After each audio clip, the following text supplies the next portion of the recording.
La lettre des équipes Notre-Dame numéro 255, février-mars 2024. Les vertus, chemin de liberté. Bienvenue à toutes et tous pour ce nouveau podcast de la lettre.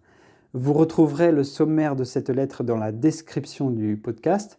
Et pour y accéder, rien de plus simple, il vous suffit de cliquer sur le mot « plus » que vous trouverez après la description. Chaque article a un horodatage qui lui correspond. Il vous suffit de cliquer sur l'horodatage pour accéder directement à l'article qui vous intéresse. Nous vous souhaitons une très bonne écoute. Édito par Pascal et Bertrand Mazas, rédacteurs en chef. Poursuivant la réflexion sur les vertus, cette lettre nous propose une découverte de la force et du courage, chemin de liberté. Lorsque nous parlons de la force et du courage d'une personne de notre entourage, il ne s'agit pas d'évoquer un trait de caractère, mais plutôt de découvrir une disposition acquise dans une histoire très personnelle. Plusieurs exemples nous sont ici proposés. Celui d'Edith Stein, qui exerce force et courage pour aller jusqu'au bout de l'offrande de sa vie.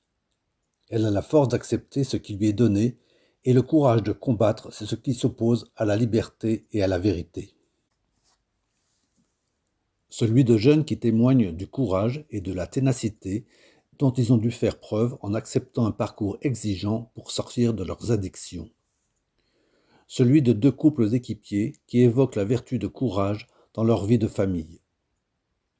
Dans nos engagements, dans notre couple, dans nos familles, il nous faut chaque jour de la volonté, de la ténacité, de la patience bien enracinée dans la douceur, de la prudence et une grande dose d'espérance. Parfois même, il faut consentir avec humilité à ce qui nous est imposé.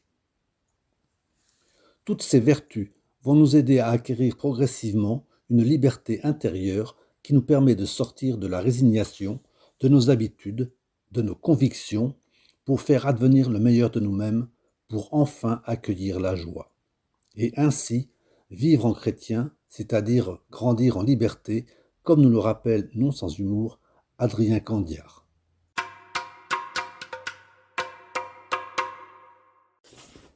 Le billet de l'équipe responsable de Annie et Jean-Paul Carré, couple responsable de la province Sud-Est, équipier à Parelmonial 1.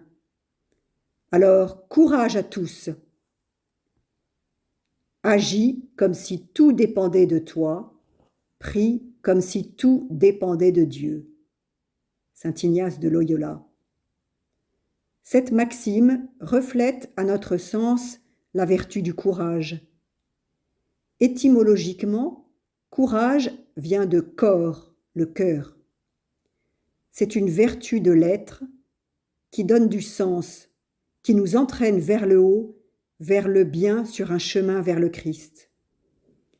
Elle porte à réfléchir, à sortir du passé, à agir pour l'avenir contre la facilité et dans la sagesse. Elle nous aide pour exercer les autres vertus qui sont des limites intérieures et non des règles.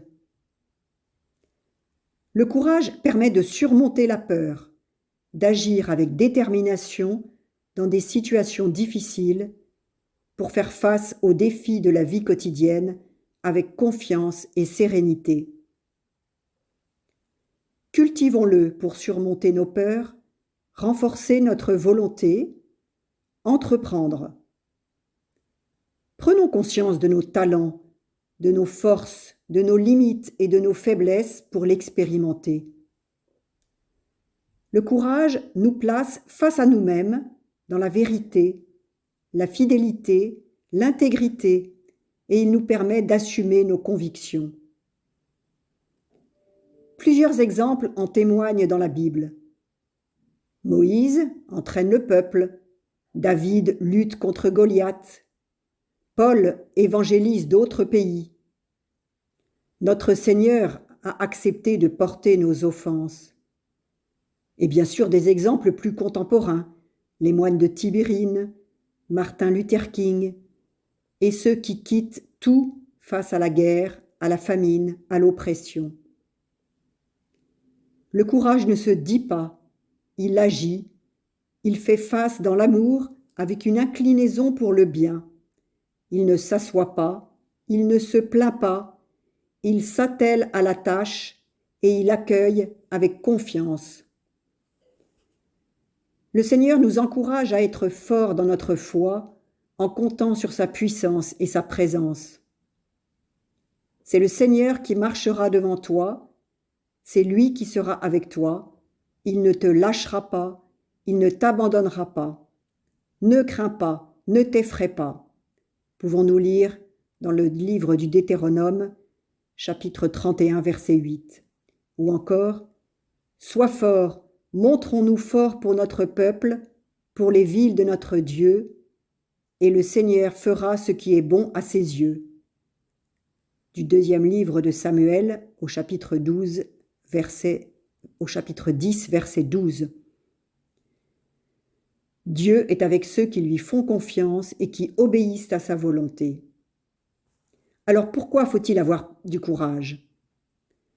Le courage est une denrée périssable et la vie n'est pas toujours un fleuve tranquille. La vie aseptisée de tout risque n'est pas la solution pour éduquer et à contrario, l'adversité, si elle est bien acceptée, oblige à trouver des portes de sortie et oriente l'être vers l'effort pour assumer. Le courage est donc nécessaire pour affronter, trouver des solutions. Il se manifeste aussi au jour le jour dans les petites actions concrètes, discrètes, les prises de décisions difficiles, où nous faisons le choix de suivre nos valeurs quand tout nous contraint à les abandonner. Avoir du courage est à la portée de tous. Nous avons chacun notre mission sur cette terre avec nos propres talents.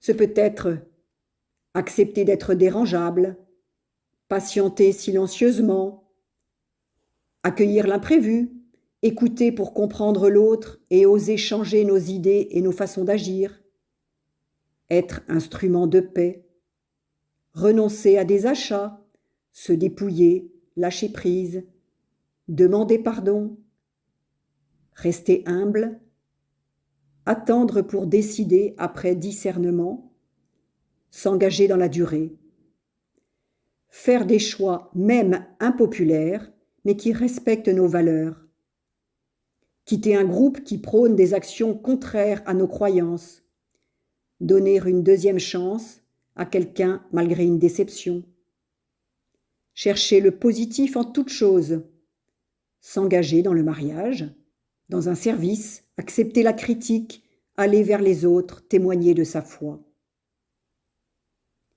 Et pour nous, équipiers, cheminer seul, en couple, en équipe vers la sainteté, progresser avec les points concrets d'effort, s'engager dans un service pour le mouvement, demander de l'aide, organiser des événements de diffusion, oser témoigner à d'autres couples de ce que nous vivons aux équipes Notre-Dame pour que d'autres bénéficient des bienfaits de cette pédagogie. Nous osons terminer par cette phrase de Sénèque, cette maxime de Sénèque, « Ce n'est pas parce que les choses sont difficiles que nous n'osons pas, c'est parce que nous n'osons pas qu'elles sont difficiles. » Le fait d'assumer ce qui nous semble compliqué nous donne des ailes pour en réaliser d'autres. C'est un cercle vertueux. Alors courage à nous tous. C'est un bon chemin de liberté.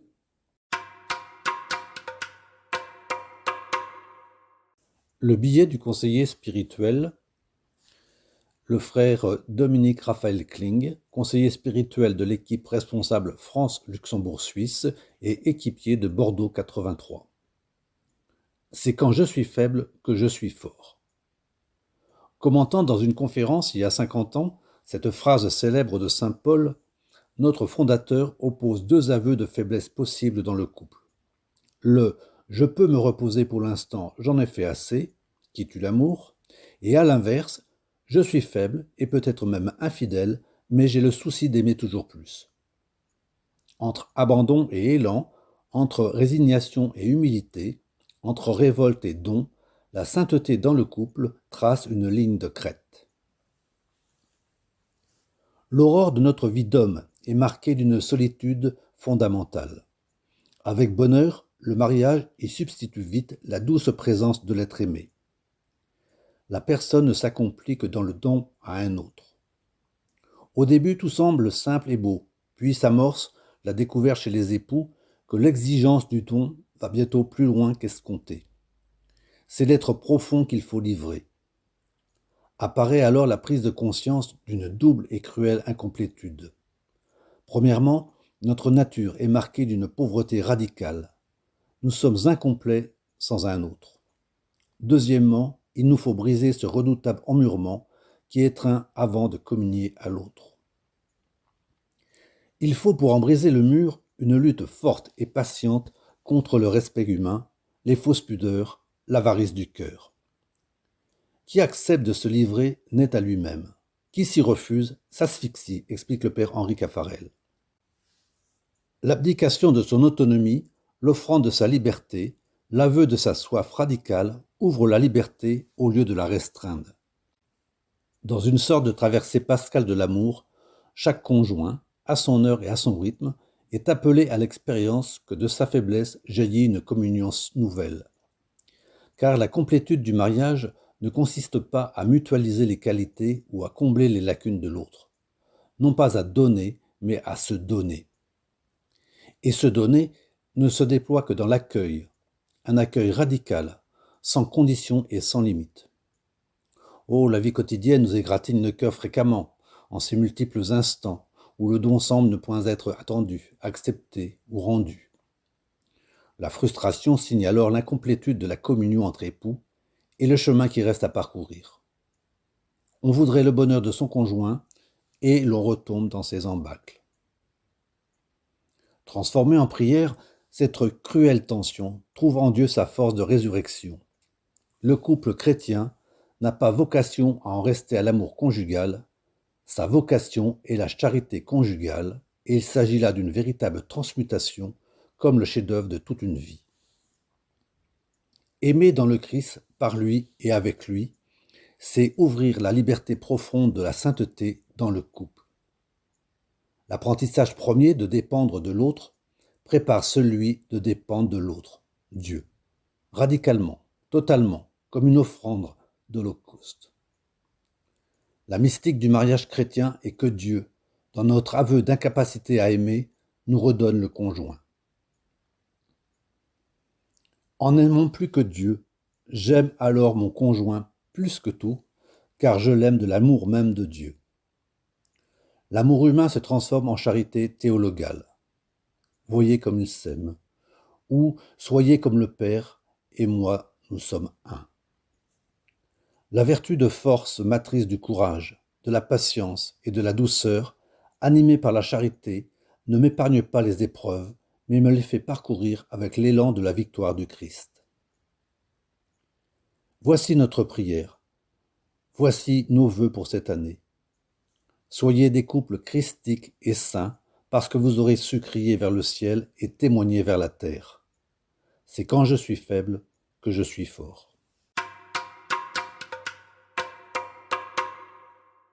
Rubrique Orientation de l'année. Les vertus au fil des pages. Les vertus nous aident à vivre. Et si la littérature qui cherche à représenter la vie nous donnait quelques exemples de celle-ci. J'aime, autant que le fort, le faible courageux. Alfred de Vigny, Les Destinées. Lorsqu'il rencontre un pauvre homme qui exprime son désespoir et sa solitude, le poète lui répond en exprimant la différence qu'il y a entre la force brute, celle de la puissance, de la réussite sociale, et la force morale que possède chaque homme. Il est vrai que l'on confond parfois force et courage.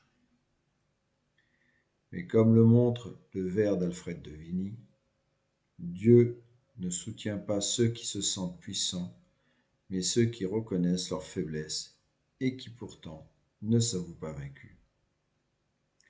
Le poète nous invite à reconnaître les limites physiques de l'homme, celles aussi de son intelligence, et à croire qu'une force peut néanmoins le soutenir et l'habiter. Orientation de l'année par Jean-Pierre Rosa, philosophe et bibliste. Ancien délégué général des Semaines sociales de France et actuellement secrétaire général de Confrontation, association d'intellectuels chrétiens, Jean-Pierre Rosa nous propose un essai philosophique. Jésus, homme libre. Les textes du Nouveau Testament qui nous font connaître le Christ sont des écrits catégoriques. Jésus, homme libre. Les textes du Nouveau Testament qui nous font connaître le Christ sont des écrits catéchétiques, doctrinaux ou pastoraux, destinés à faire reconnaître en ce Jésus qui est, entre guillemets, passé sur la terre en faisant le bien, fermez guillemets, Acte 10, 38, le Messie accomplissant les Écritures, mort et ressuscité pour nous, envoyé par Dieu et Fils de Dieu.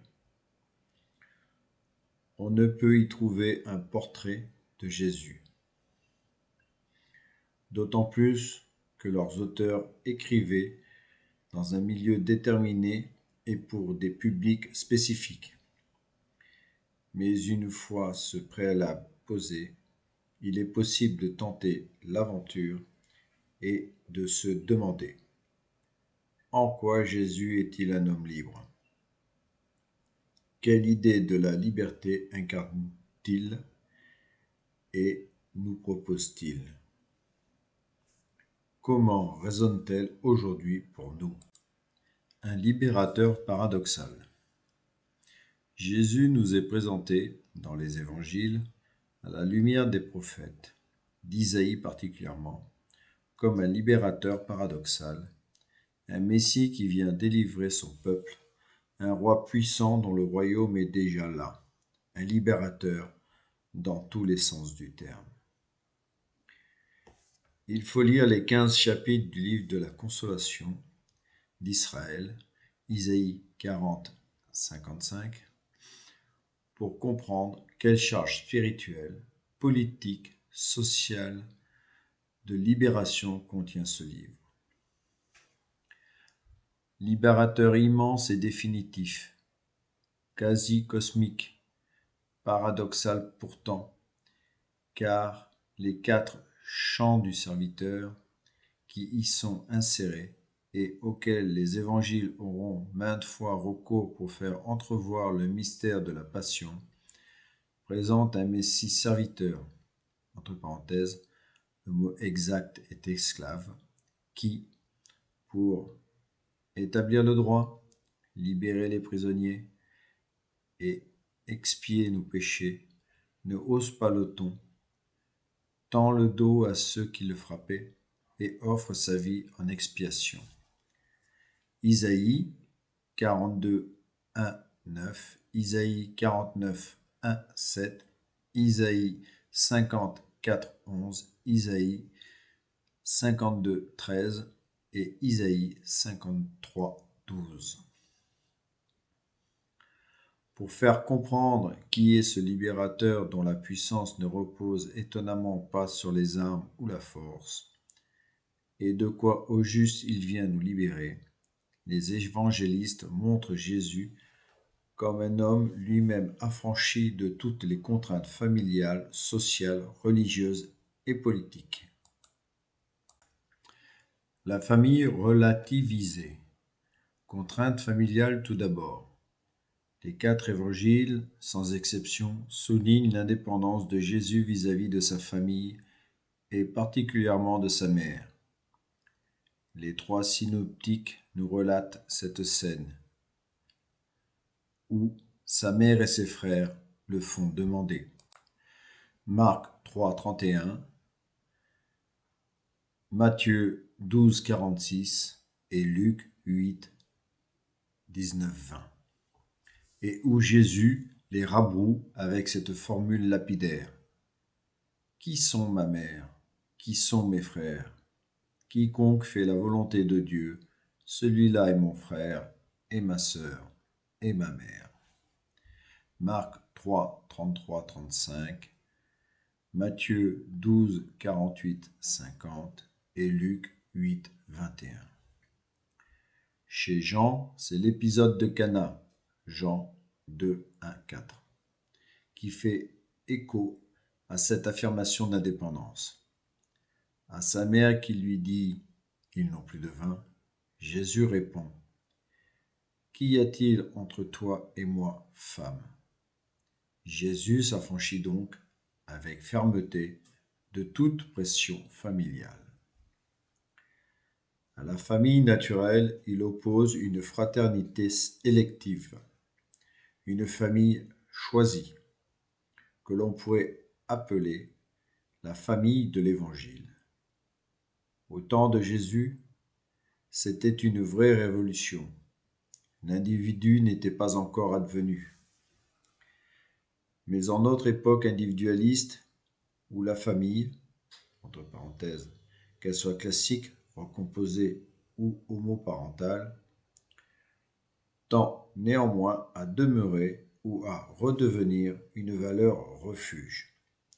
Il est bon d'entendre cette affirmation de relativité de l'institution familiale quand la personne advient.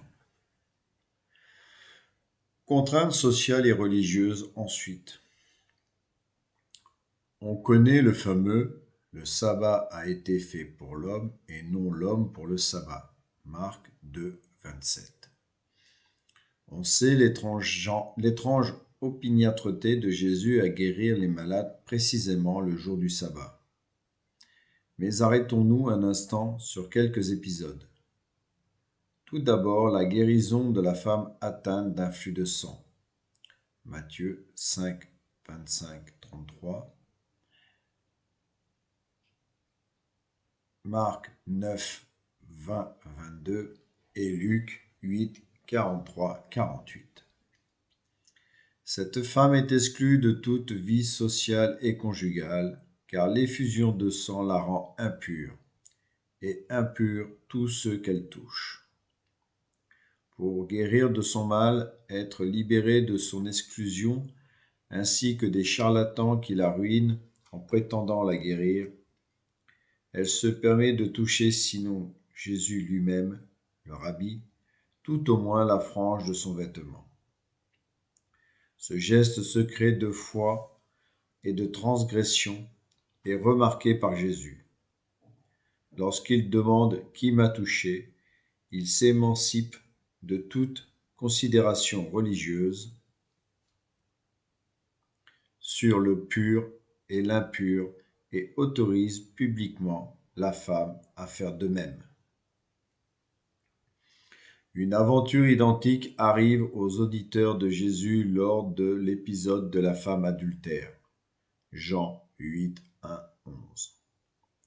La foule informe et conformiste dans sa réprobation meurtrière, se désagrège au fil de l'histoire et des questions de Jésus, et c'est un à un qu'ils s'en vont après avoir examiné non pas la loi de façon extérieure, mais leur conscience.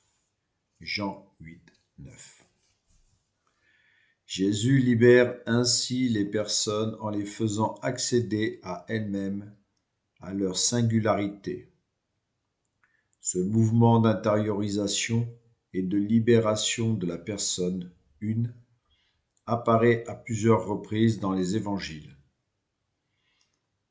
et très souvent à l'encontre de la loi ou malgré elle, un peu comme si la religion représentait un obstacle dont il fallait se libérer, ce qui encore aujourd'hui peut arriver.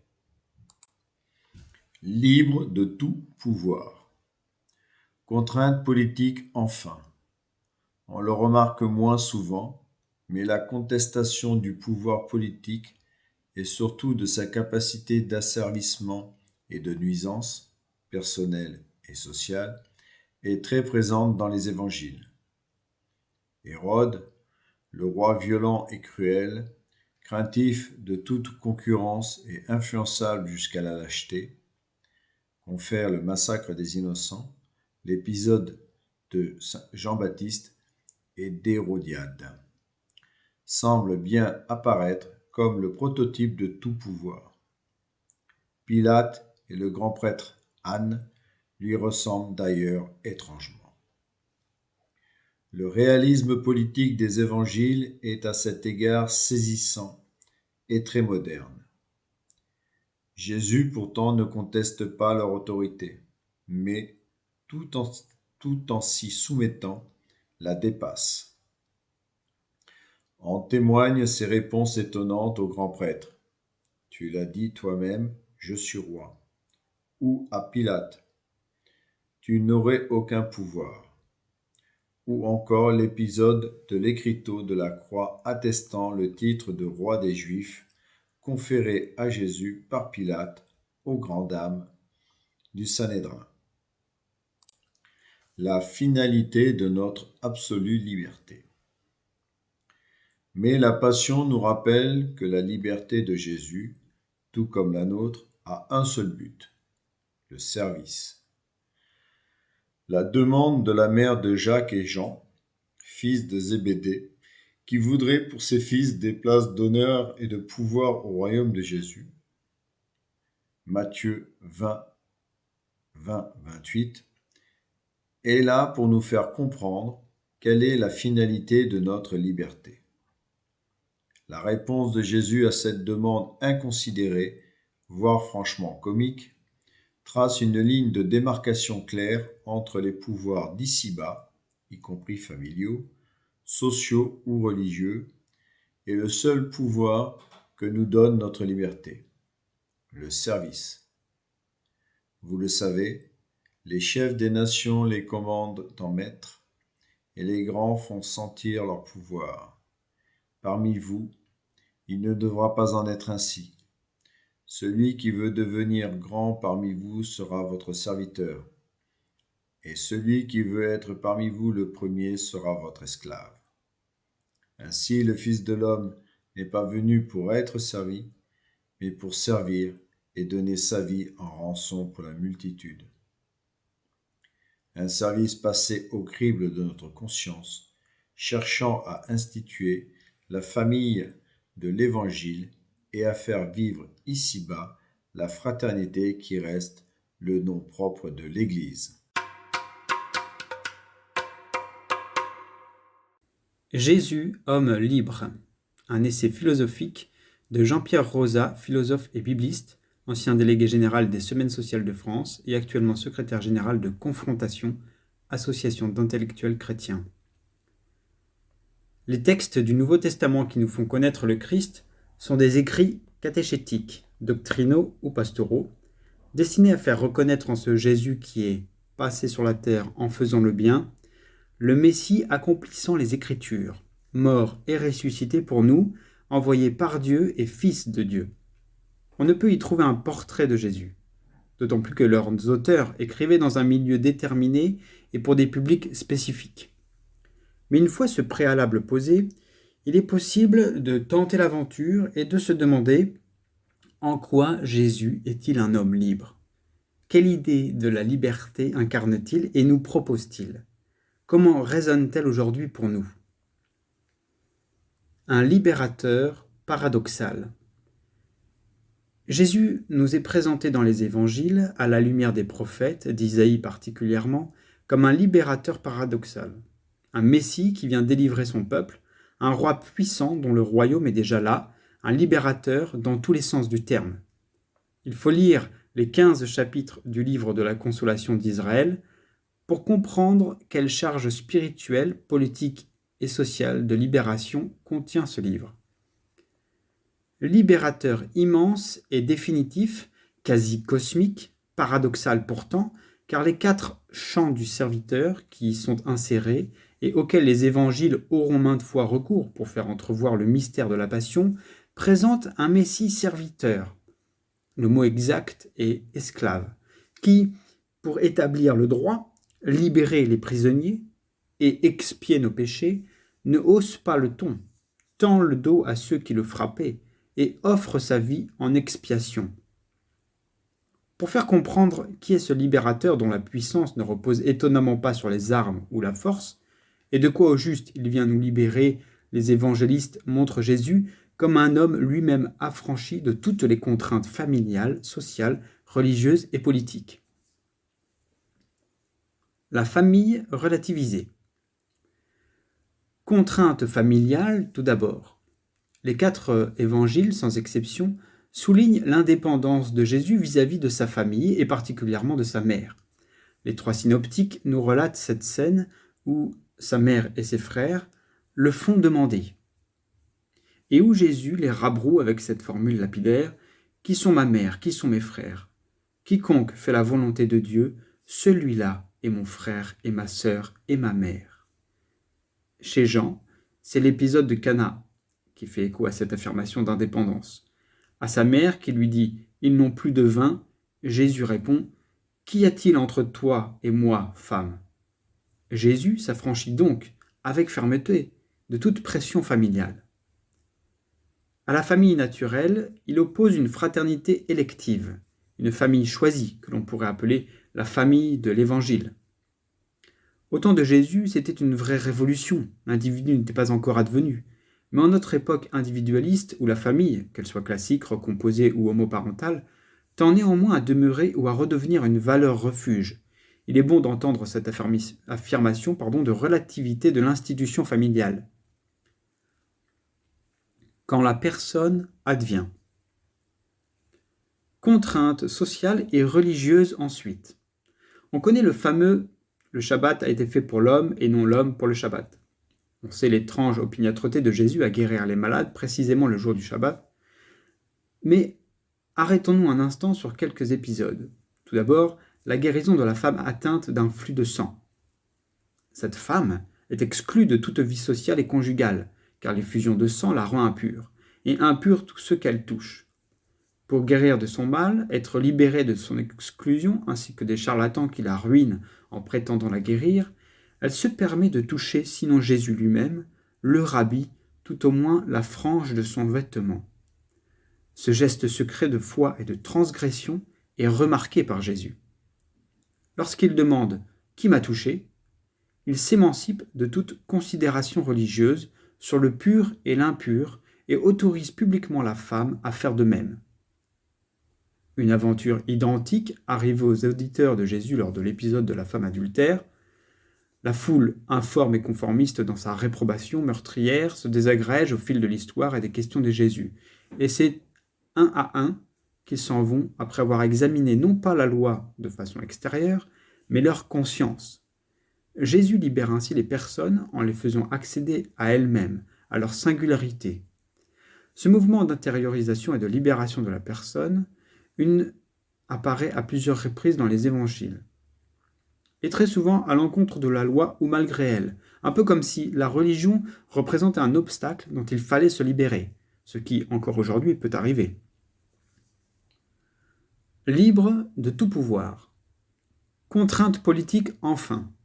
On le remarque moins souvent, mais la contestation du pouvoir politique et surtout de sa capacité d'asservissement et de nuisance, personnelle et sociale, est très présente dans les évangiles. Hérode, le roi violent et cruel, craintif de toute concurrence et influençable jusqu'à la lâcheté, conférait le massacre des innocents, l'épisode de Jean-Baptiste et d'Hérodiade, semble bien apparaître comme le prototype de tout pouvoir. Pilate, et le grand prêtre Anne lui ressemblent d'ailleurs étrangement. Le réalisme politique des évangiles est à cet égard saisissant et très moderne. Jésus, pourtant, ne conteste pas leur autorité, mais tout en s'y soumettant, la dépasse. En témoignent ses réponses étonnantes au grand prêtre. « Tu l'as dit toi-même, je suis roi. » Ou à Pilate. « Tu n'aurais aucun pouvoir. » Ou encore l'épisode de l'écriteau de la croix attestant le titre de roi des Juifs conféré à Jésus par Pilate aux grandes dames du Sanhédrin. La finalité de notre absolue liberté. Mais la Passion nous rappelle que la liberté de Jésus, tout comme la nôtre, a un seul but, le service. La demande de la mère de Jacques et Jean, fils de Zébédée, qui voudraient pour ses fils des places d'honneur et de pouvoir au royaume de Jésus, est là pour nous faire comprendre quelle est la finalité de notre liberté. La réponse de Jésus à cette demande, inconsidérée, voire franchement comique, trace une ligne de démarcation claire entre les pouvoirs d'ici-bas, y compris familiaux, sociaux ou religieux, et le seul pouvoir que nous donne notre liberté, le service. Vous le savez, les chefs des nations les commandent en maîtres, et les grands font sentir leur pouvoir. Parmi vous, il ne devra pas en être ainsi. Celui qui veut devenir grand parmi vous sera votre serviteur, et celui qui veut être parmi vous le premier sera votre esclave. Ainsi, le Fils de l'homme n'est pas venu pour être servi, mais pour servir, et donner sa vie en rançon pour la multitude. Un service passé au crible de notre conscience, cherchant à instituer la famille de l'Évangile et à faire vivre ici-bas la fraternité, qui reste le nom propre de l'Église.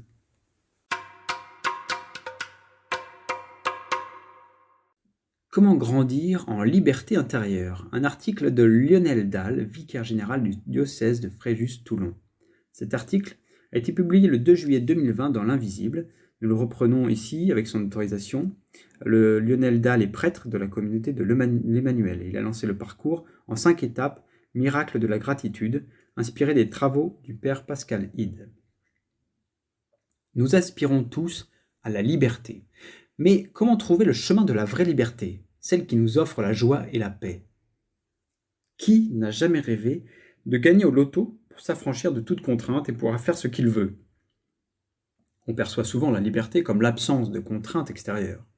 Même si cette vision comporte une part de vérité, elle entretient l'illusion que l'essentiel des limites à ma liberté se trouve à l'extérieur de moi-même, dans tout ce qui m'est imposé. Donc, pour être libre, je devrais consacrer mon énergie à minimiser ou même à éliminer tout ce qui me contraint. D'où la course au progrès, où l'on demande à la science d'inventer sans cesse de nouveaux moyens pour se libérer, se déplacer plus vite pour gagner du temps, changer de sexe pour choisir d'être un homme ou une femme, ne plus vieillir. Et ainsi, je serai libre. Cette course en avant ne fait que repousser les limites et peut générer finalement une profonde frustration. Là n'est pas la clé de la véritable liberté. Trouvez en moi ce qui m'enferme. Saint Paul vient renverser la problématique. C'est en vous-même que vous êtes à l'étroit, nous dit-il. Le problème de ma liberté est beaucoup plus intérieur qu'extérieur. Au fond, ce ne sont pas les lois, les règles, les obligations qui limitent le plus ma liberté, mais plutôt mes dépendances, mes mauvaises habitudes, ma paresse, mes peurs, le découragement, la faiblesse de ma volonté, mon égoïsme, mon égocentrisme et bien sûr, le mal que je commets, qui est le plus grand des esclavages. Voilà ce qui ruine ma liberté. C'est en moi-même que je suis enfermé et j'ai besoin d'une libération intérieure. Faire advenir le meilleur de moi-même. Cette libération, le Christ l'a accomplie en mourant sur la croix. C'est pour que nous soyons libres que le Christ nous a libérés. Jésus m'a libéré de moi-même et me fait le cadeau d'une liberté nouvelle, celle des fils de Dieu. Ce don qui m'est donné gratuitement est la clé de la vraie liberté. C'est une véritable révolution. La liberté ne réside pas tant dans l'absence de contraintes que dans ce dynamisme qui me pousse à faire advenir le meilleur de moi-même, en fonction de ce que je suis, talent, histoire, âge, et de ma situation présente, pays, contraintes extérieures, etc. Cette prise de conscience m'aide à mener le vrai combat de la liberté. Affronter courageusement mes mauvaises tendances par l'humble travail des vertus, la persévérance quotidienne dans les actes de maîtrise de soi, de courage, de discipline avec l'aide de Dieu. Ainsi, je cesse d'accuser les autres, la société, mon patron, mon conjoint, et je comprends que je suis le premier responsable du déploiement de ma liberté. Consentir à ce qui m'est imposé. Cette nouvelle vision de la liberté me permet également de redécouvrir la joie de l'engagement. Ma liberté n'est pas proportionnelle à l'éventail des possibilités posées devant moi. Certes, le moment du choix est important, mais la réalisation de ce choix l'est plus encore. Le choix ouvre la voie d'une réalisation d'un accomplissement en lequel il trouve son sens. En choisissant un conjoint, un métier, une maison, je ne détruis pas ma liberté, je l'accomplis. Le pouvoir de choisir n'est que le moment initial de ma liberté, par sa plénitude. Enfin, cette liberté intérieure dans le Christ demeure, même quand toutes les circonstances extérieures semblent la contredire.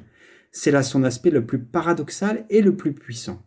Quand je me trouve dans une situation d'absence de liberté extérieure, une situation pénible, imposée, difficile, il me reste encore un chemin. Consentir à ce qui m'est imposé au lieu de me révolter. Ce qui m'arrive est profondément injuste, ou de me résigner. Je n'ai pas le choix. Cette attitude change profondément ma disposition intérieure. Au contraire de la révolte et de la résignation, elle est une ouverture. Elle pressent la possibilité d'une nouveauté, d'un inattendu qui pourrait être positif. Lorsque je consens, même si les apparences sont contraires, j'entre dans une certaine espérance. En prononçant ce oui intérieur à une situation fermée, je rejoins cette vision de foi selon laquelle Dieu est capable de tout transformer à mon profit. Cela permet une fécondité et une nouveauté qui ne peuvent advenir dans la révolte de la résignation. Quelque chose de beau, d'imprévu peut se produire. Je peux apprendre et grandir au travers de cet événement difficile. Le consentement à ce qui m'est imposé, loin de diminuer ma liberté, la déploie. Il me permet d'être libre, même au cœur des situations les plus pénibles. Si j'acquiers cette liberté intérieure, je deviens capable de tout supporter tout en continuant à me sentir vraiment libre. Voici 5 clés pour grandir dans la liberté intérieure. Première clé, je prends conscience de ma mauvaise compréhension de la liberté. Quels sont les principaux obstacles à ma liberté intérieure ? Peur, dépendance, faiblesse de ma volonté, découragement, égoïsme. Deuxième clé, je déploie ma liberté. Quel combat dois-je mener pour ne pas retomber dans mes anciens esclavages ? Quels petits pas puis-je poser aujourd'hui ? Troisième clé, je consens. Ma liberté ne consiste pas à m'échapper des contraintes, mais se trouve dans une nouvelle manière de vivre mon quotidien. Quel consentement ai-je à vivre pour faire jaillir une fécondité inattendue des situations pénibles que je traverse ? Je dis oui intérieurement, dans l'espérance. Quatrième clé, j'accueille la joie. Je m'émerveille des surprises que ce consentement a libérées. Et enfin, cinquième clé, je pose un acte de foi. Jésus est venu me libérer de mes prisons intérieures. Je dépose à ses pieds les principales limites à ma liberté. Je prends chaque jour un temps de prière pour l'accueillir en moi.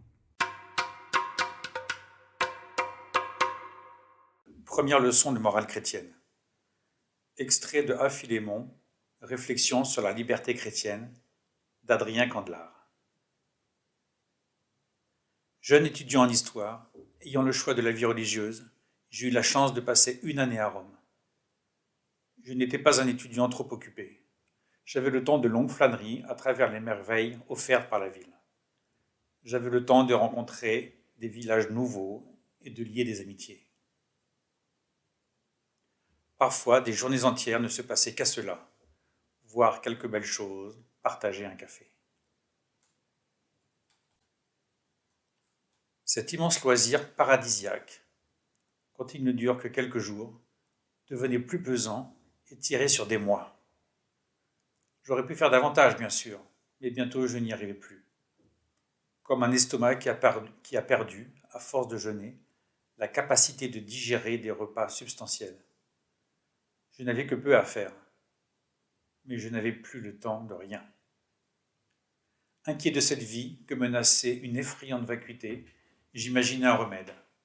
J'avais découvert l'existence d'une petite église, presque invisible, à quelques mètres de chez moi.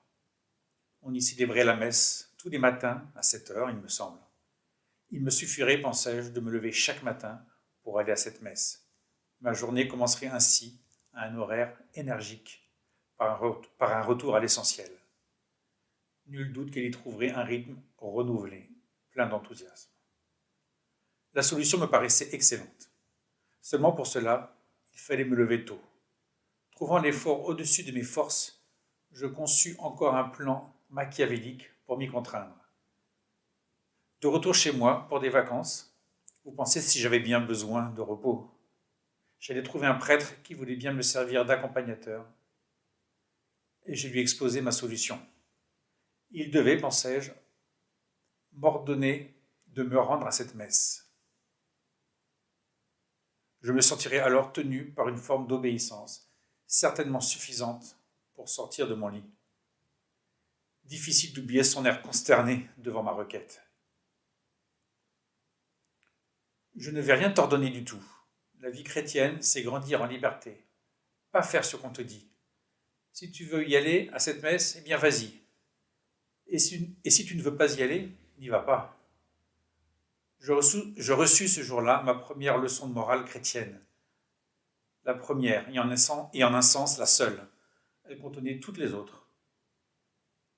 Du reste, revigoré par cet appel à ma responsabilité, à mon propre choix du bien, plutôt qu'à une obéissance puérile, de ce jour-là, je n'ai plus eu aucune difficulté à me lever pour me rendre tous les matins, parfois mal réveillé et habillé en toute hâte, je le confesse, à cette fameuse messe qui m'attendait en bas de mon immeuble.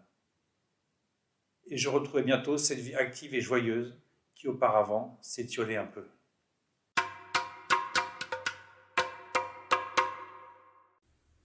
Se libérer des addictions, le courage pour s'en sortir, un article de Anne-Marie et Yves Antonioz de l'équipe Paris 113.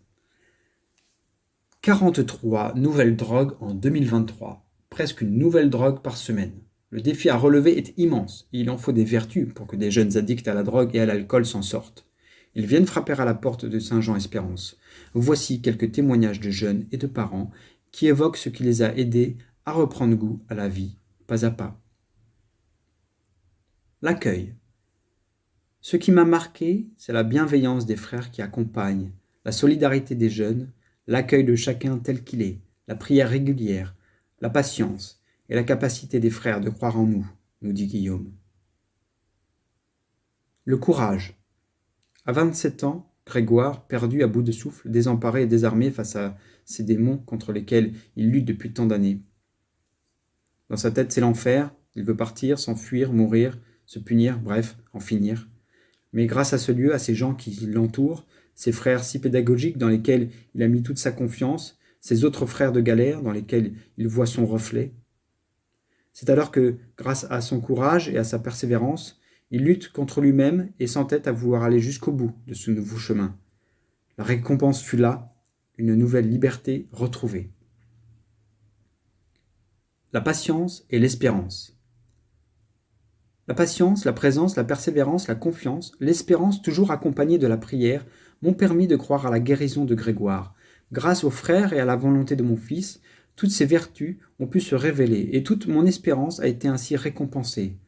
Parents, ayez l'espérance ancrée dans votre cœur, même dans les moments les plus difficiles. Elle ne m'a jamais quitté. Et surtout, priez, priez sans cesse, nous dit Agnès, maman de Grégoire. La confiance. Très tôt, je me suis senti exclu, puis je me suis exclu moi-même. La drogue apparut comme une solution à trop court terme. Comment pouvais-je me livrer dans un groupe de parole ? J'ai écouté mes semblables, parler d'eux, de leurs blessures, de leurs émotions, de leurs relations. Ils m'ont donné accès à chacun d'entre eux. Dans ce climat de confiance, j'ai réussi à me livrer et à me débarrasser de mes mécanismes de défense, nous dit Victor. Foi et gratitude. Après presque 10 ans d'errance, à voir notre fils se détruire, souffrir et essayer de s'en sortir, nous avons eu la chance de rencontrer les frères de Saint-Jean-Espérance. C'est ce que nous attendions, une structure qui l'éloigne de la drogue, mais permet aussi un travail en profondeur. Nous avons ressenti tout de suite cette bienveillance qui bénéficie aux jeunes, mais aussi à nous, parents, qui nous sentions surtout de mauvais parents, ainsi que la joie qui émane de cette vie communautaire.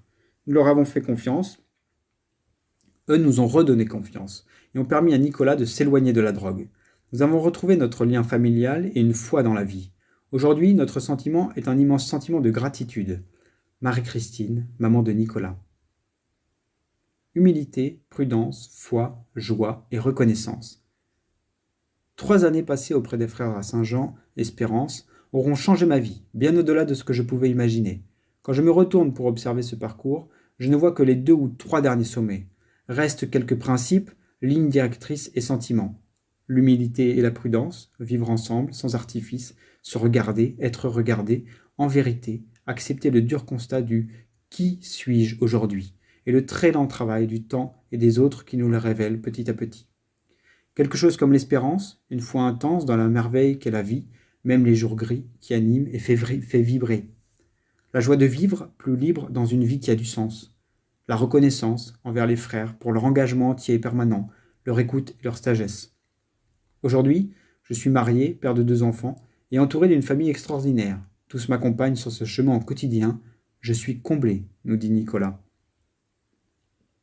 Saint-Jean-Espérance, créé en 1987 par un frère de la communauté Saint-Jean, accueille des jeunes qui veulent s'en sortir dans 3 maisons en France. Ils sont libres de nous quitter quand ils le veulent. Ce sont eux qui décident d'entrer et de suivre ce chemin du dernier espoir que nous leur proposons. Accepter ce parcours, c'est arriver sevré, refuser les produits de la substitution. Il faut du courage, de la ténacité, car le rythme de la journée du parcours est exigeant. Lever tôt, vie rythmée par des horaires à respecter, chantier manuel fatigant, bergerie, poulailler, boulangerie, jardin potager, cuisine, etc. Vie en communauté, apprentissage de la parole et discipline de chaque instant. Cigarettes limitées à 10 par jour, téléphone 1 fois par semaine, 20 minutes. Coupure familiale pendant 6 mois. Certains tiennent quelques semaines, d'autres plusieurs mois. Certains font le parcours entier et reprennent vie. Les maisons de Saint-Jean-Espérance, souligne le docteur David, addictologue au CHU de la Croix-Rousse à Lyon, proposent aux jeunes accueillis non seulement une prise en charge de sa pathologie, mais aussi un retour à sa vie d'homme. Saint-Jean-Espérance, c'est un chemin qui conduit de la nuit de l'addiction à la lumière de la vie. En 2022, nous avons aussi lancé les PAA, Parents d'addicts anonymes, avec un standard téléphonique et des soirées en visioconférence de 90 minutes avec parents, modérateurs, médecins et frères sur un thème concernant les jeunes accueillis qui permettent aux parents d'échanger et de se confier. Les vrais miracles sont la résurrection de jeunes qui avaient touché le fond et parfois frôlé la mort, et qui, après un parcours difficile, exigeant sur un temps long, reviennent à la vie. Saint-Jean-Espérance porte bien son nom.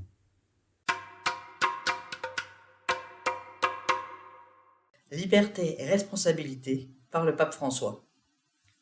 8 années se sont écoulées depuis que j'ai publié la lettre encyclique Laudato Si, voulant partager avec vous tous, frères et sœurs, de notre planète éprouvée, mes profondes préoccupations concernant la sauvegarde de la maison commune.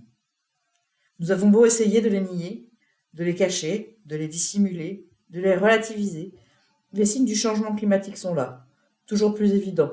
On ne peut plus douter de l'origine humaine anthropique du changement climatique. Il est urgent d'adopter une vision qui nous permette non seulement d'admirer les merveilles du progrès, mais aussi de prêter attention à d'autres effets que nous n'aurions probablement pas pu imaginer il y a un siècle. Il ne nous est rien demandé de plus qu'une certaine responsabilité face à l'héritage que nous laisserons de nos passages en ce monde. Le paradigme technocratique qui se trouve derrière le processus actuel de dégradation de l'environnement consiste à penser comme si la réalité, le bien et la vérité surgissaient spontanément du pouvoir technologique et économique lui-même. En conséquence logique, on en vient facilement à l'idée d'une croissance infinie ou illimitée.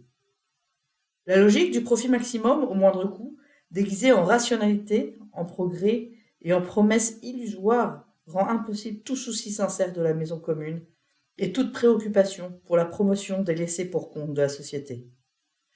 En conscience, et face au visage des enfants qui paieront les dégâts de nos actions, la question du sens se pose. Quel est le sens de ma vie ? Quel est le sens de mon passage sur cette terre ? Quel est le sens, en définitive, de mon travail et de mes efforts ? Les réelles stratégies développées dans le monde semblent avoir visé plus d'individualisme, plus de désintégration, plus de liberté pour les vrais puissants qui trouvent toujours la manière de s'en sortir indemnes. Finissons-en une bonne fois avec les moqueries irresponsables qui présentent ce sujet comme étant uniquement environnemental, vert, romantique, souvent ridiculisé par des intérêts économiques. Acceptons enfin qu'il s'agisse d'un problème humain et social aux multiples aspects. Je ne veux pas manquer de rappeler aux fidèles catholiques les motivations qui naissent de leur foi. Nous savons que la foi authentique donne non seulement des forces au cœur humain, mais qu'elle transforme toute la vie, transfigure les objectifs personnels, éclaire la relation avec les autres et les liens avec toute la création. Jésus pouvait inviter les autres à être attentifs à la beauté qu'il y a dans le monde parce qu'il était lui-même en contact permanent avec la nature et y prêtait une attention pleine d'affection et de stupéfaction. Dieu nous a unis si étroitement au monde qui nous entoure que la désertification du sol est comme une maladie pour chacun, et nous pouvons nous lamenter sur l'extinction d'une espèce comme si elle était une mutilation. Ainsi, nous mettons fin à l'idée d'un être humain autonome, tout-puissant et illimité, et nous nous repensons pour nous comprendre d'une manière plus humble et plus riche. Témoignage. Les vertus, une boussole pour notre couple. Solène et Augustin Robert, équipe Vienne 8. Si nous mettons la vertu au pluriel, nous pouvons distinguer plusieurs exemples concrets qui, dans notre vie de couple, peuvent témoigner de la manière dont les vertus sont un chemin de liberté. Nous pensons tout d'abord à la prudence, vertu des chefs, disait Aristote. La prudence doit être pour le couple la boussole pour déterminer le bon chemin à prendre, le déménagement à réaliser, pour faciliter la vie de famille, le choix professionnel à opérer, mais également la sélection judicieuse d'activités extrascolaires pour les enfants, lesquelles, combien, à quelle fréquence, dans quel but, afin de veiller au bon équilibre de chacun. L'utilisation de cette boussole nous permet de ne pas être accaparés par de fausses libertés. Effet de mode, choix par facilité, influence familiale. Pour développer cette vertu de prudence dans notre couple, nous témoignons de l'importance qu'a pris le devoir de s'asseoir depuis notre arrivée au sein des équipes Notre-Dame il y a 2 ans. Le devoir de s'asseoir est pour nous un espace de régulation et d'échange sous le regard de Dieu. Nos discussions apaisent des points dans nos vies qui pourraient déboucher sur des tensions et des excès, et permettent souvent de se mettre d'accord pour des décisions, certaines à long terme, d'autres à court terme, d'autres plus engageantes sur le long terme.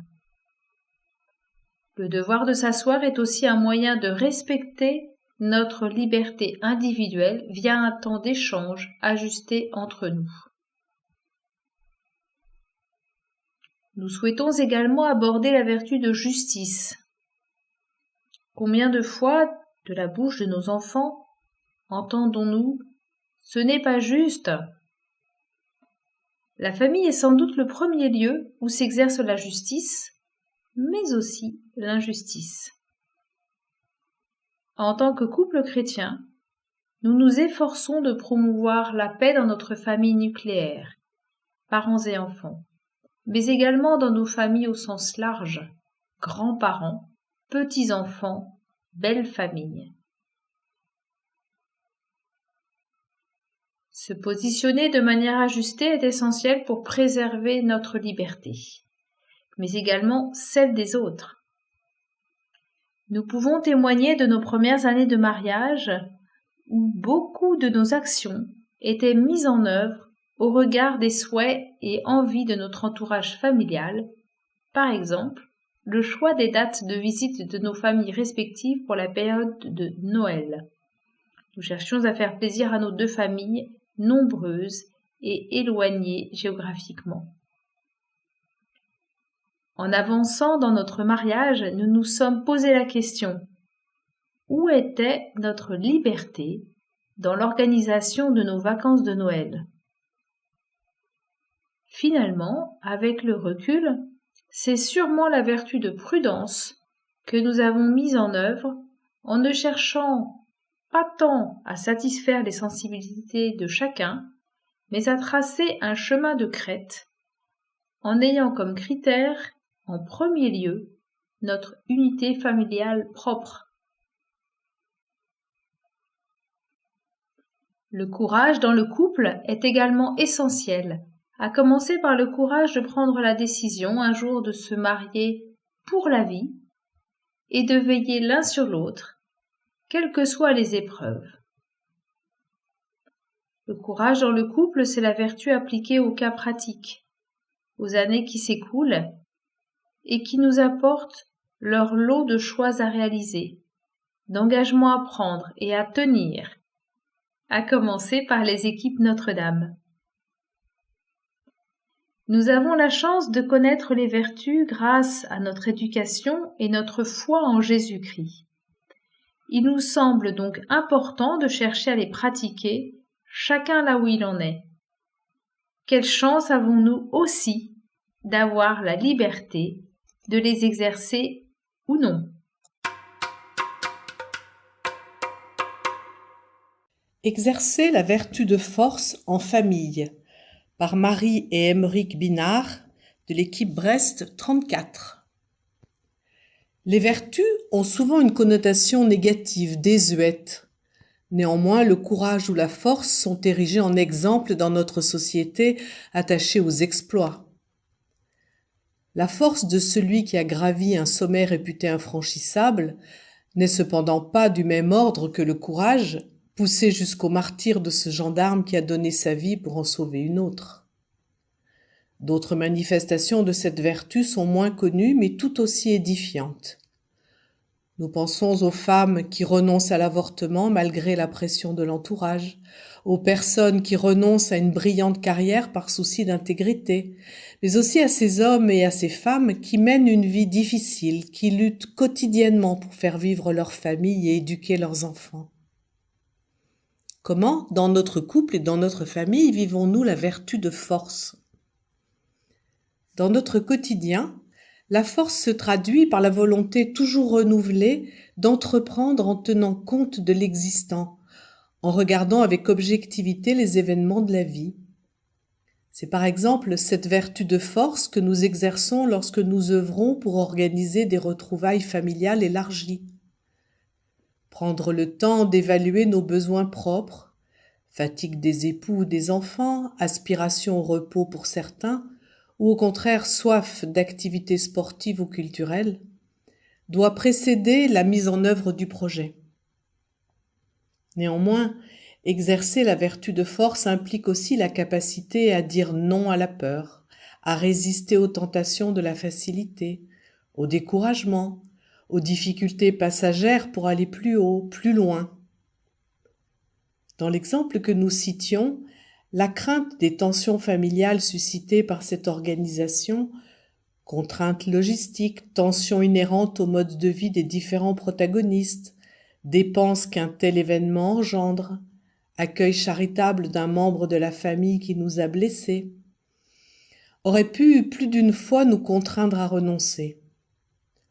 Ose-toi devant l'obstacle, la grâce du Seigneur ne saurait te manquer, tu franchiras des montagnes.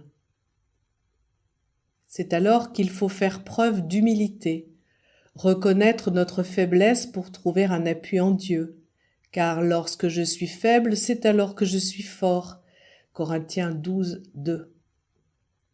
La prière en couple ou en famille, l'oraison personnelle, l'entraide entre époux, les encouragements mutuels avant de se lancer dans une entreprise de grande envergure, changer d'activité professionnelle, s'investir dans un service, ou même pour accomplir les petits actes du quotidien, se lever le matin, ranger sa chambre, dresser une belle table malgré la fatigue, sont indispensables pour exercer fidèlement cette vertu de force.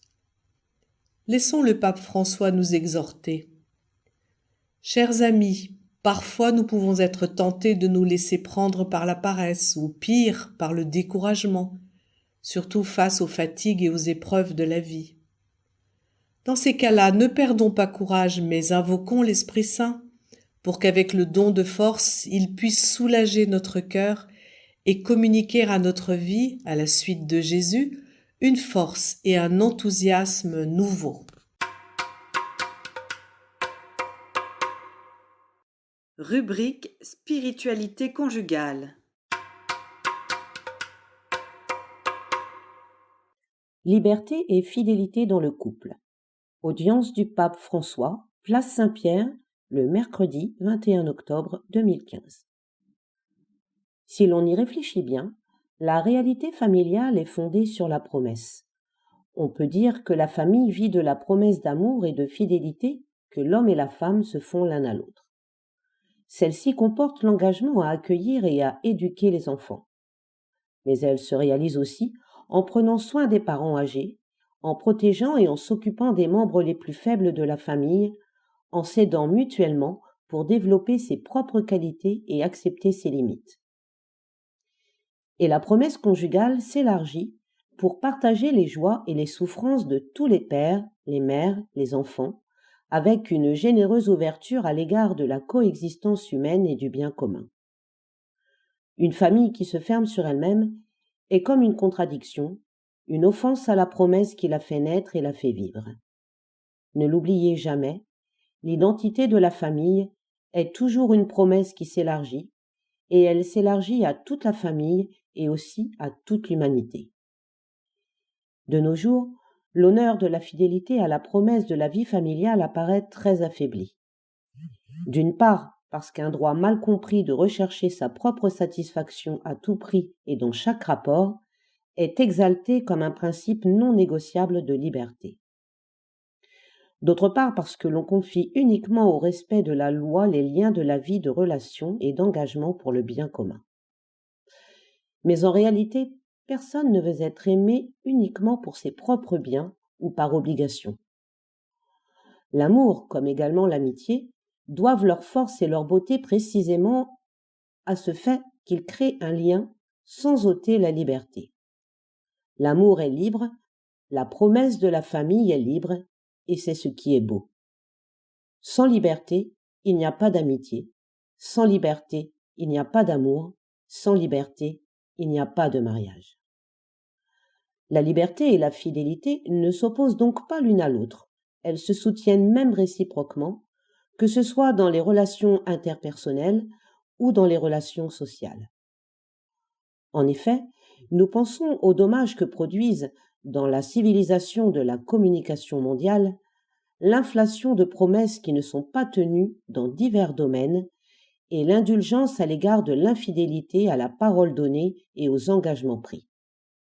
Oui, chers frères et sœurs, la fidélité est une promesse d'engagement qui s'auto-réalise en grandissant dans la libre obéissance à la parole donnée.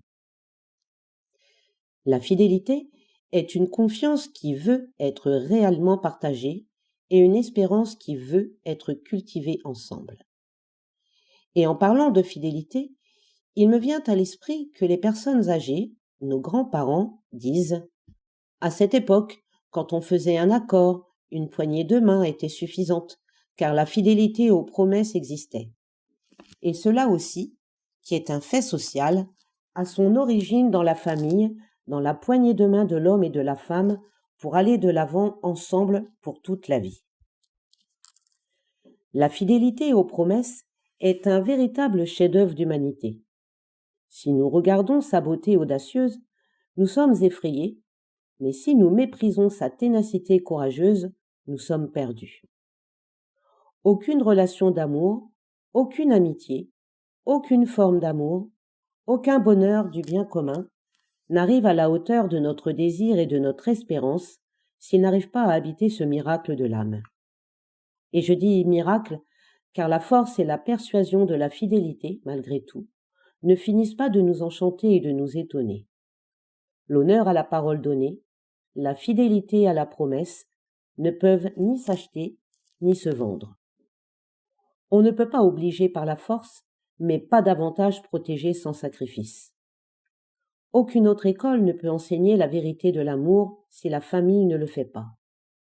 Aucune loi ne peut imposer la beauté et l'héritage de ce trésor de la dignité humaine si le lien personnel entre amour et engendrement ne l'écrit pas dans notre chair.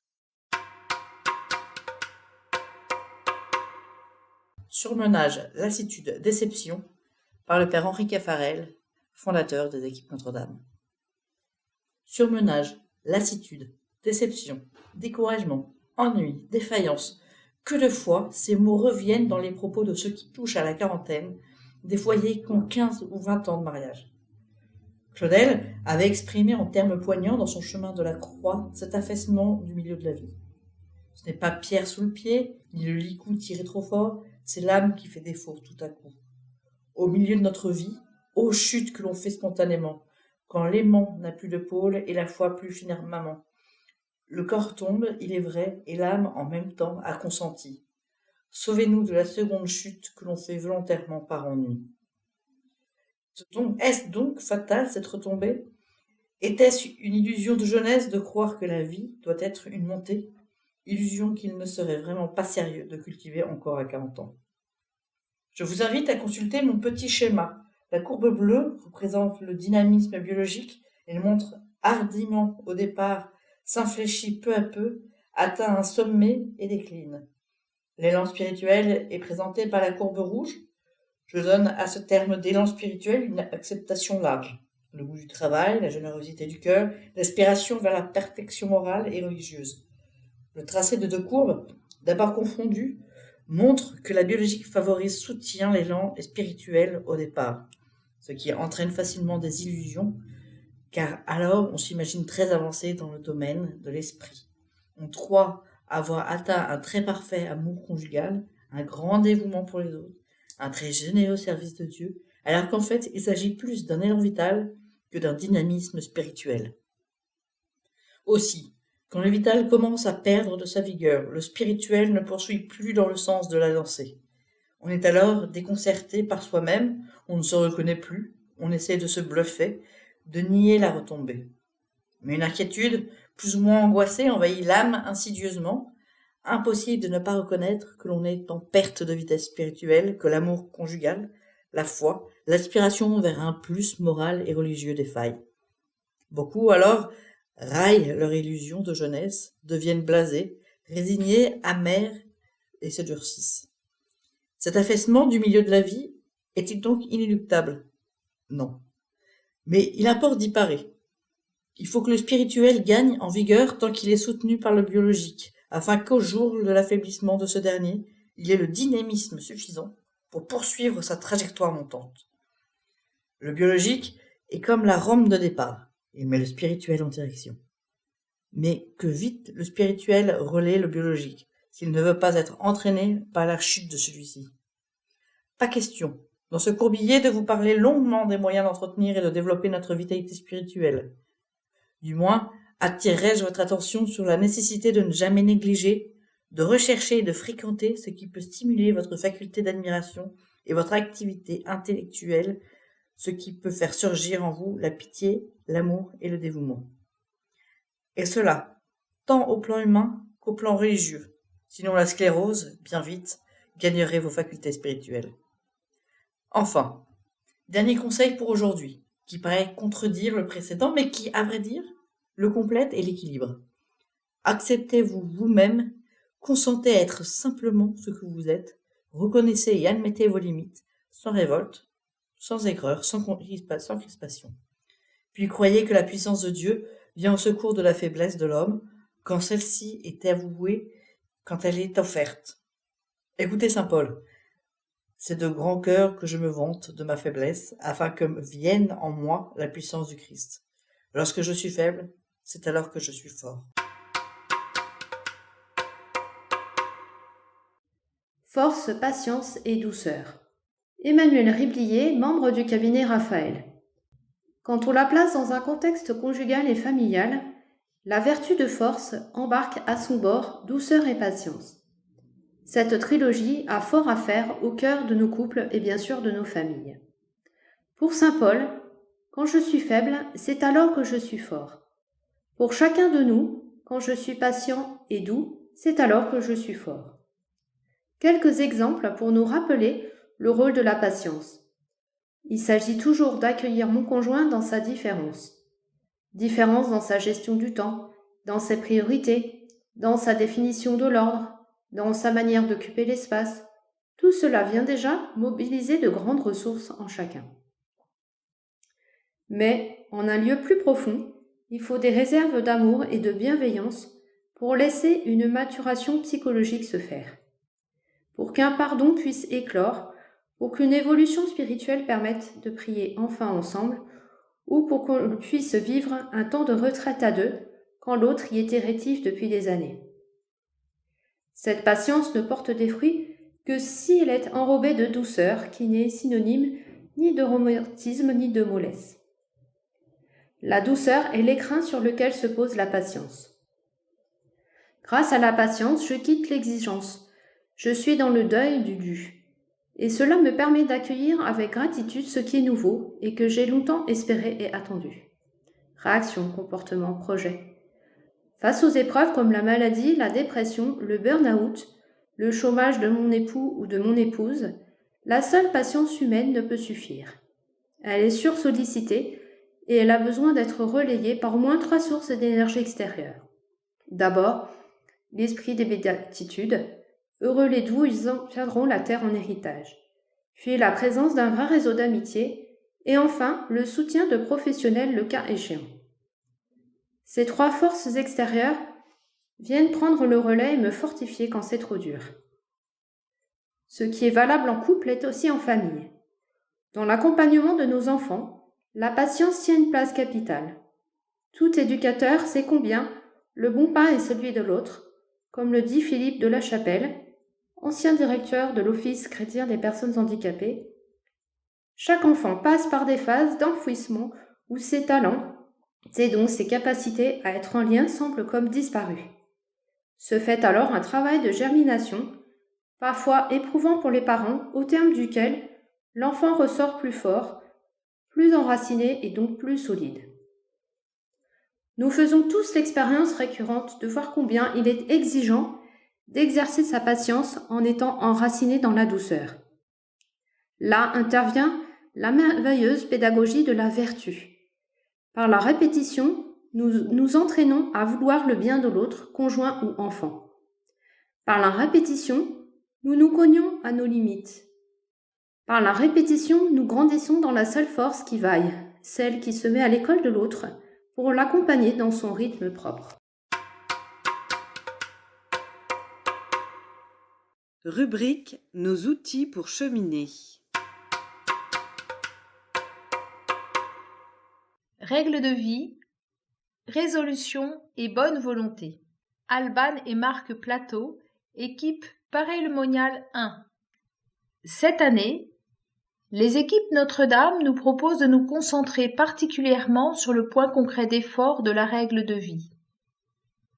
Dans notre équipe, s'il en est un que nous avons mis un temps considérable à apprivoiser, dont nous chuchotions honteusement les échecs ou les maigres réussites, quand nous ne rallions tout simplement pas contre lui, c'est bien celui de la règle de vie. Et puis, à la faveur de l'arrivée de tel nouveau couple ou de tel rassemblement, la petite graine semée par le mouvement a accepté de germer. Les résolutions qui étaient bonnes, mais trop vite abandonnées, sont parvenues à prendre racine et à porter leurs fruits. Ouf! Dans la règle de vie, Dieu et l'équipier se regardent et dialoguent.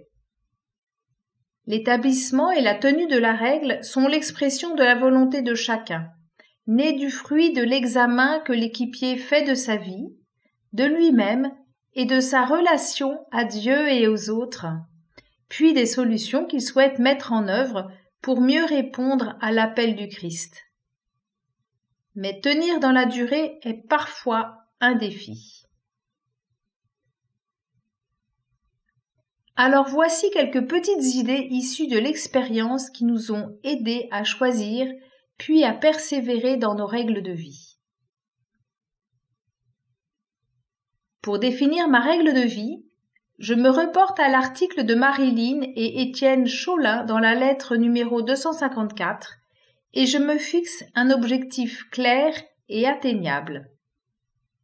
Par exemple, je peux décider « J'ai droit à 20 minutes par jour de réseaux sociaux pendant 1 mois ».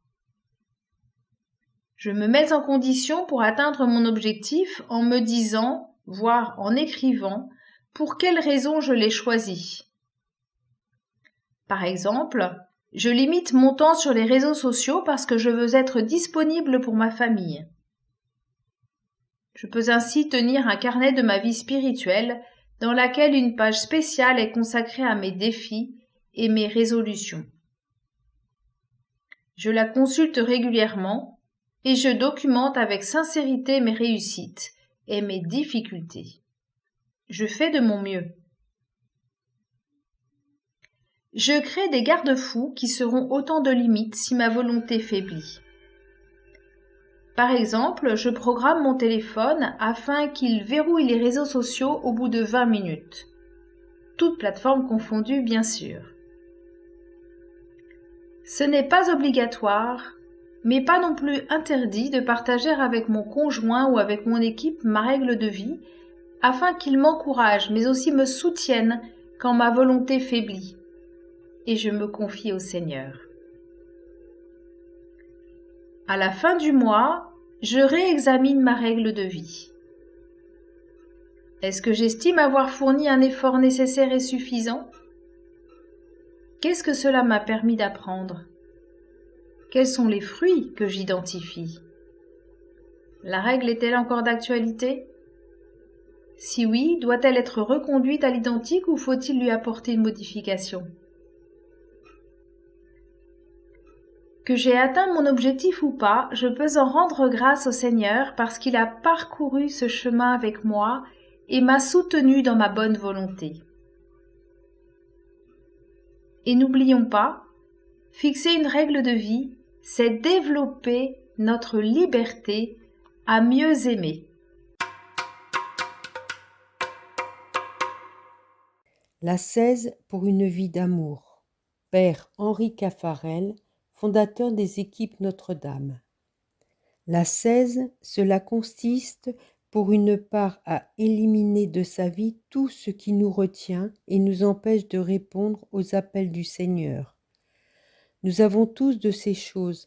L'un, c'est la gourmandise, l'autre, c'est la sensualité, un autre, c'est l'ambition, un autre encore, c'est la volonté de paraître. Nous avons tous quantité de tendances qui nous alourdissent dans notre marche vers Dieu, ou si vous voulez traduire les choses en termes d'amour, notre amour pour Dieu est terriblement freiné par notre attachement à nous-mêmes. Celui-ci est composé de toutes ces convoitises que j'ai nommées. J'aime l'argent, j'aime flâner, j'aime être solitaire, etc. Il faut donc 1001 efforts pour que finalement ma vie soit une vie d'amour. Cela suppose donc toutes les conquêtes de moi-même. Et je n'y arriverai pas du jour au lendemain. Alors je vais entreprendre, secteur par secteur, la conquête de moi-même en me disant que j'en ai pour 10 ans, 20 ans, 50 ans. La règle de vie va être précisément de bien délimiter ses efforts. La question n'est pas de faire l'ascèse pour que dans notre vie il y ait une part donnée à l'ascèse, c'est beaucoup plus fondamental. Il s'agit d'être tel que le Christ nous veut. Il y a des renoncements à opérer, mais il ne s'agit pas arbitrairement de mettre un peu d'ascèse dans sa vie. Il s'agit d'une façon beaucoup plus intelligente de se dire « Quel but est-ce que je poursuis ?» Pour atteindre ce but, de quoi dois-je me dégager pour aller de l'avant et quels efforts dois-je faire pour marcher vers ce but? Il ne s'agit pas de mettre de petits morceaux d'ascèse dans sa vie. Il s'agit de façon beaucoup plus radicale. De plus en plus, je pense qu'il faut voir la lumière à la lumière de l'amour. L'amour, c'est le premier commandement de la loi. L'amour suppose choix, donc dégagement, donc renoncement. Qui dit amour dit renoncement. C'est la même chose pour l'amour du Seigneur. Il s'agit de découvrir dans ma vie ce que l'amour exige que j'abandonne pour être totalement fidèle. Si l'ascèse, comme je le disais tout à l'heure, c'est d'essayer de se rendre libre pour que dès que la volonté de Dieu se présente, on l'accomplisse, cela suppose quantité d'efforts très variés. Comme on ne peut pas les entreprendre tous à la fois, la règle de vie consiste à choisir les efforts qui se situent dans cette perspective de l'ascèse.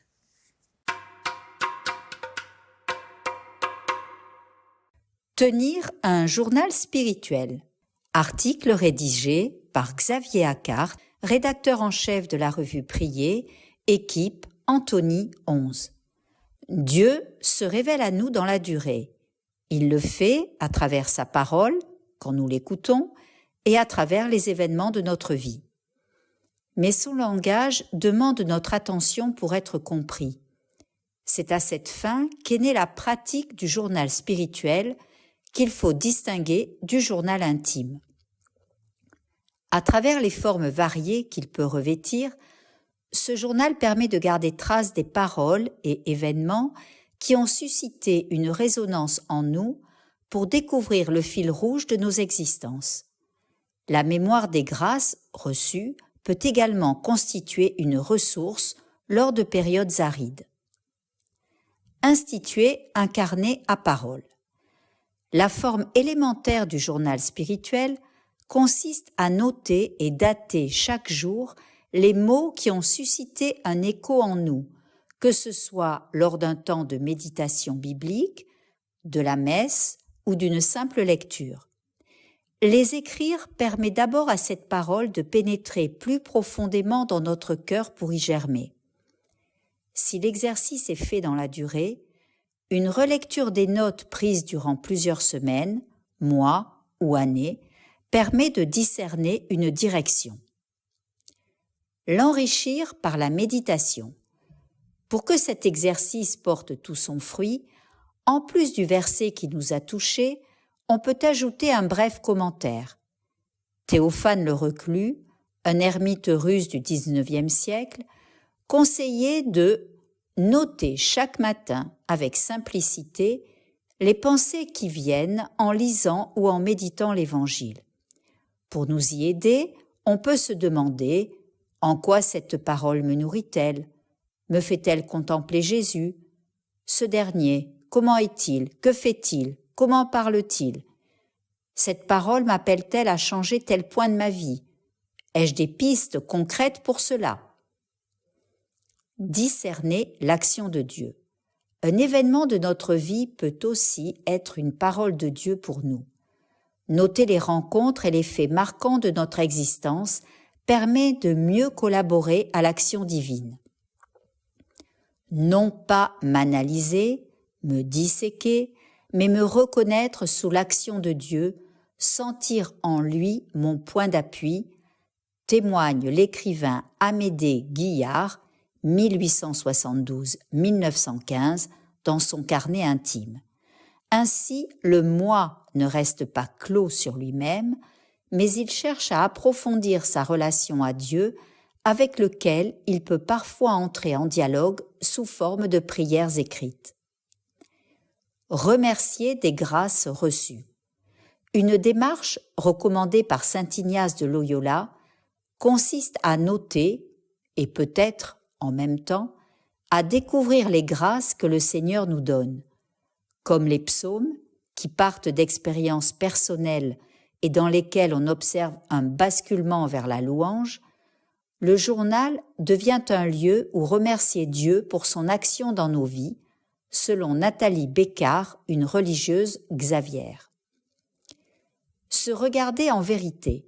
Le journal est aussi un instrument pour se voir en vérité, en prenant du recul et en se plaçant sous le regard de Dieu. À sa lumière, nos manquements apparaissent mieux, ce qui peut nous conduire à prendre une résolution. Ces notes permettent également de préparer notre prochaine confession ou un entretien à venir avec notre accompagnateur spirituel. Elles nous aident à prendre conscience de notre fragilité, de notre impuissance, ce qui aboutit à nous orienter vers le Christ pour lui demander son aide. Éviter le narcissisme.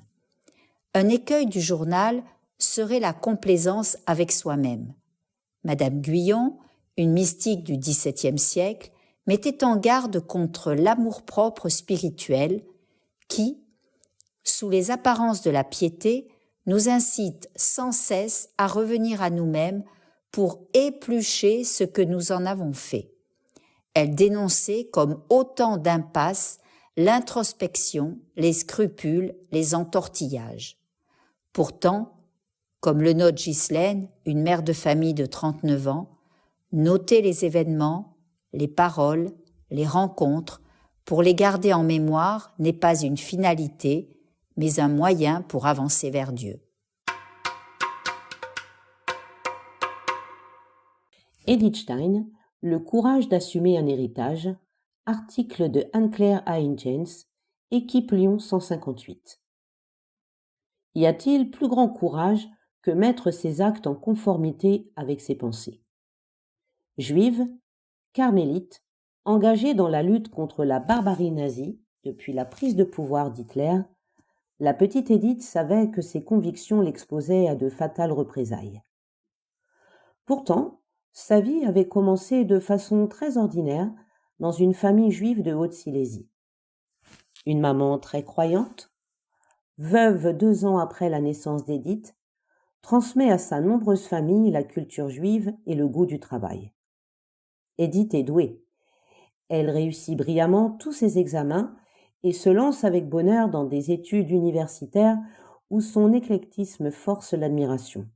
Les langues, l'histoire, la philosophie et même la psychologie. C'est aussi une militante. Elle s'engage à 19 ans dans un mouvement féministe qui prône la stricte égalité entre les hommes et les femmes. Pour la petite histoire, les femmes obtiendront le droit de vote en Allemagne en 1919. Pendant la Première Guerre mondiale, elle s'engage comme infirmière.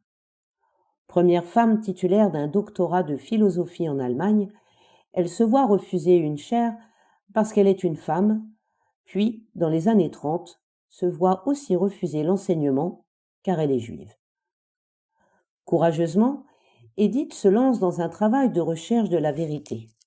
La découverte des exercices spirituels de saint Ignace la pousse à une retraite de 30 jours, à la suite de quoi elle lit saint Augustin, mais c'est dans la cathédrale de Francfort qu'elle a sa première expérience marquante.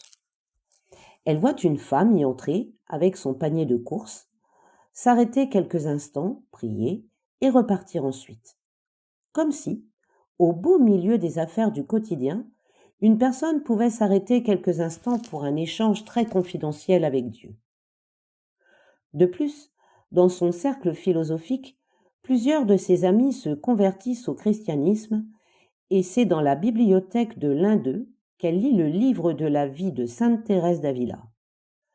Elle y rencontre alors la parole du Christ comme aboutissement de sa longue quête de la vérité. Édith reçoit le baptême le 1er janvier 1922 et souhaite entrer au Carmel. Son conseiller spirituel le lui déconseille et lui demande plutôt d'enseigner dans l'école normale féminine des dominicaines de Spire. Dans le même temps, elle traduit John Newman en allemand, puis elle réalise la première traduction allemande de saint Thomas d'Aquin. Elle donne aussi de nombreuses conférences, notamment sur la place de la femme, la formation des jeunes et l'anthropologie. Ceci l'amène à prendre ouvertement position contre le nazisme, puisqu'elle ne cesse de rappeler la dignité de tout être humain. Rapidement, les lois antisémites lui interdisent de s'exprimer publiquement. Elle décide alors d'entrer au Carmel de Cologne le 15 octobre 1933, fête de sainte Thérèse d'Avila. Elle y découvre que la vie carmélite n'est pas une fuite, mais une manière concrète d'incarner un grand amour. Édith devient sœur Thérèse Bénédicte de la Croix et elle prononce ses vœux définitifs en avril 1938. Mais face au danger que représentent les lois nazies, elle reçoit l'autorisation de partir au Carmel d'Echt, aux Pays-Bas, où la rejoint sa sœur Rosa, qui s'est elle aussi convertie. Elle y continue ses travaux philosophiques, mais consciente du sort des Juifs, elle implore le Seigneur de prendre sa vie pour la paix dans le monde et le salut des Juifs, comme elle l'écrit en 1939. Lorsque les évêques hollandais décident de condamner les actes antisémites par la lecture publique d'une lettre lors de l'homélie en juillet 1942, les autorités allemandes répliquent par la publication d'un décret qui conduit à l'arrestation de 1200 juifs convertis à la religion catholique aux Pays-Bas. Édith est arrêtée le 2 août avec sa sœur. Ses dernières paroles lui sont adressées. « Viens, nous partons pour notre peuple. » Dans le camp où elle est internée avant son départ pour Auschwitz, elle donne le témoignage d'un amour immense qui a frappé d'étonnement tout le monde, dit un rescapé à son sujet. Le 7 août, Édith monte dans le train avec sa sœur et 985 autres juifs à destination de la Pologne. Elles meurent toutes les deux gazées 2 jours plus tard.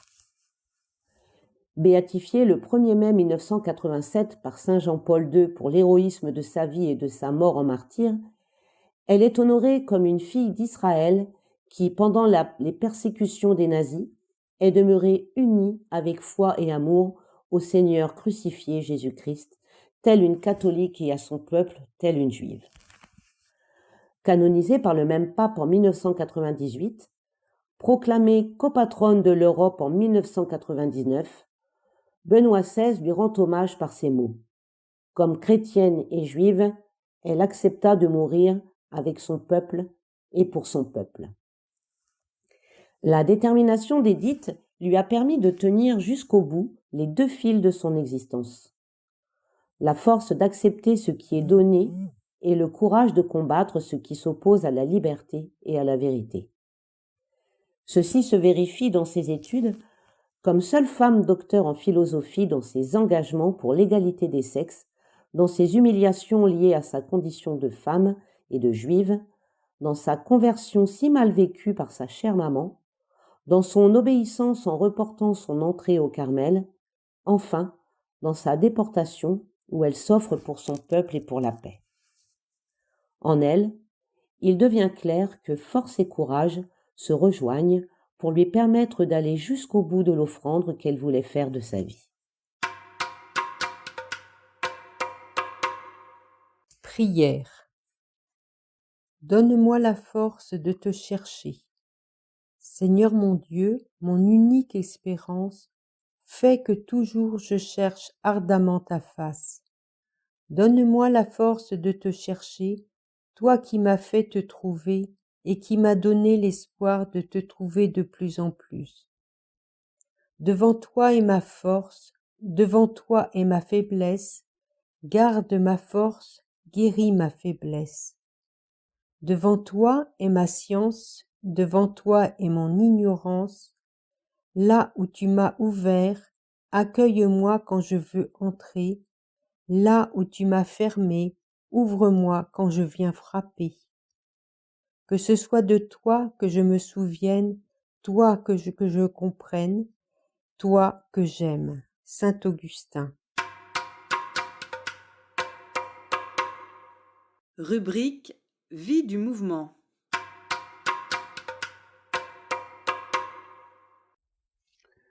De l'échec à l'espérance.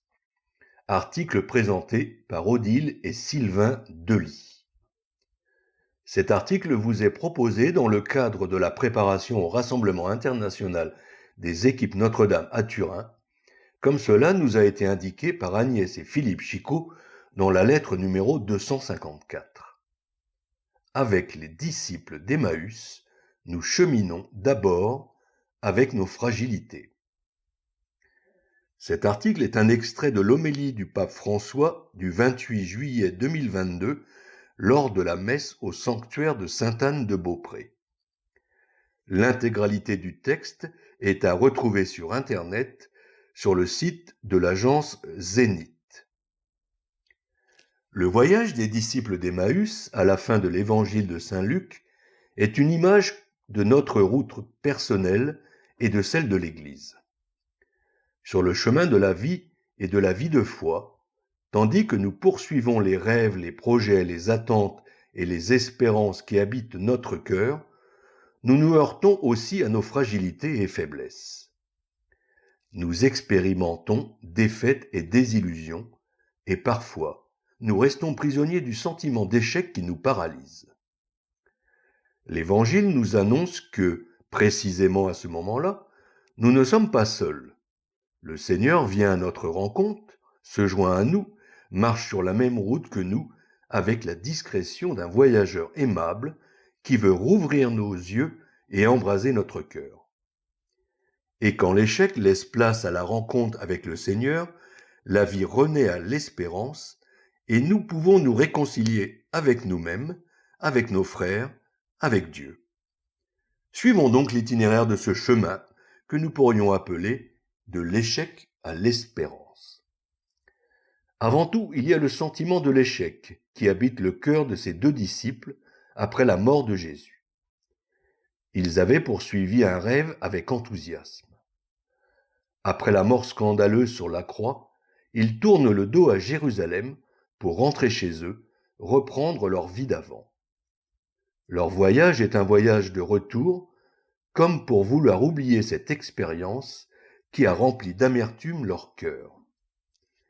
C'est une expérience qui concerne aussi notre vie et notre cheminement spirituel en toutes ces occasions, où nous faisons l'expérience d'une défaite, d'une erreur, d'un échec ou d'une chute, tandis que nous voyons s'effondrer ce en quoi nous avions cru ou nous étions engagés. Nous devons être attentifs à la tentation de la fuite, présente chez les 2 disciples de l'Évangile. Il n'y a rien de pire face aux échecs de la vie que de fuir pour ne pas les affronter. C'est une tentation de l'ennemi qui menace notre cheminement spirituel et la marche de l'Église. Il veut nous faire croire que cet échec est désormais définitif. L'Évangile nous révèle au contraire que précisément dans les situations de désillusion et de douleur, le Seigneur vient à notre rencontre et marche avec nous. Sur le chemin d'Emmaüs, il se joint avec discrétion pour partager les pas résignés de ses disciples tristes. Et que fait-il ? Il n'offre pas des paroles d'encouragement convenues, des expressions de circonstance ou des consolations faciles, mais en dévoilant, dans les saintes Écritures, le mystère de sa mort et de sa résurrection, il éclaire leur histoire et les événements qu'ils ont vécus. Pour vous aider à cheminer vers Turin, nous vous proposons un devoir de s'asseoir qui s'inspire de l'extrait de l'homélie du pape François lié à l'article de l'échec à l'espérance. Cette homélie du pape François du 28 juillet 2022 lors de la messe au sanctuaire de Sainte-Anne de Beaupré. À quelle occasion avons-nous déjà ressenti un sentiment d'échec dans notre vie ? Avons-nous, nous aussi, eu la tentation de la fuite ? Quelle est notre réaction face au scandale dans notre communauté chrétienne, dans notre entourage ? Où trouvons-nous des signes d'espérance ? Avons-nous personnellement ou en couple expérimenter la présence de Jésus à nos côtés.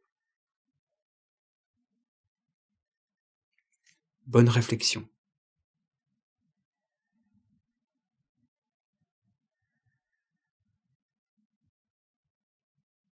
Ce devoir de s'asseoir, Aude et Benoît l'ont en quelque sorte expérimenté. Comme les pèlerins d'Emmaüs, ils ont vécu la désillusion et la douleur. Comme eux, une rencontre leur a permis de reprendre espoir. Leur témoignage met en lumière les signes réels de la présence du Christ dans notre quotidien. Aujourd'hui, ils sont en marche pour Turin et témoignent. Benoît. Notre vie de couple s'est progressivement dégradée. J'avais le sentiment que notre couple n'avait plus de place dans notre vie de famille avec l'arrivée de nos 4 enfants. J'en ressentais de l'injustice. Aude m'exprimait régulièrement son sentiment d'être seule, à tout assumer à la maison.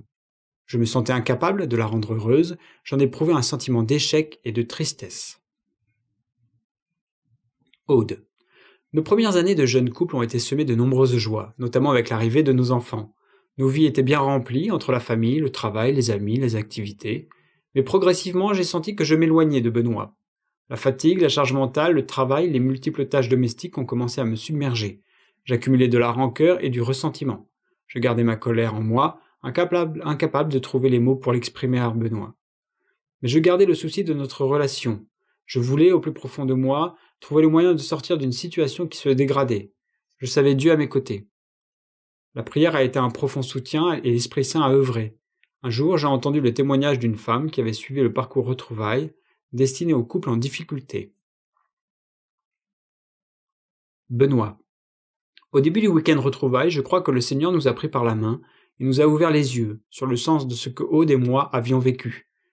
Comme avec les compagnons d'Emmaüs, le Christ m'a aidé à relire notre vie passée, à accepter mes fragilités, à choisir et à redire ma confiance en Aude. C'est le cœur brûlant que nous avons décidé de faire face à nos échecs, de ne pas les fuir, mais de les affronter en poursuivant le chemin en couple. Aude. J'ai repris espoir après le week-end Retrouvailles. J'ai pris conscience des difficultés de communication dans lesquelles nous nous trouvions.